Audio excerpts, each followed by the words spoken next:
एक समय की बात है, पहाड़ियों और हरे भरे बगीचों के देश में ग्रेस नाम की एक युवा महिला रहती थी। वह अपनी दयालुता और सौम्य स्वभाव के लिए जानी जाती थी, लेकिन सबसे अधिक फूलों के प्रति अपने प्रेम के लिए। हर दिन ग्रेस बगीचों में घूमती, फूलों के रंगों और सुगंधों को निहारती। वह बैठती और फूलों की तस्वीरें बनाती, उनकी सुंदरता को कैनवास पर कैद करती। और जब वह पेंटिंग नहीं कर रही थी, तो वह गा रही थी। उसकी आवाज गुलाब की पंखुड़ियों की तरह मधुर और शुद्ध थी। एक दिन जब वह फूलों के लिए गा रही थी, जैक नाम का एक युवक उसकी ओर अचानक आ गया। वो एक सैनिक था, एक लंबी और थकी हुई यात्रा से घर लौट रहा था। वह ग्रेस की आवाज से तुरंत मोहित हो गया और वे जल्द ही दोस्त बन गए।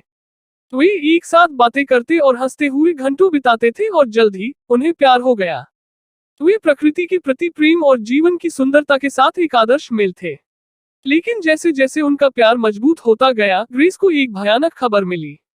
उसे बताया गया था कि उसे शाप दिया गया था और अगर उसे कभी प्यार हुआ तो वह फूल में बदल जाएगी और फिर कभी नहीं दिखेगी। जैक का दिल टूट गया था। वह शापों में विश्वास नहीं करता था, लेकिन वह अनुग्रह को खोने के विचार को भी सहन नहीं कर सकता था।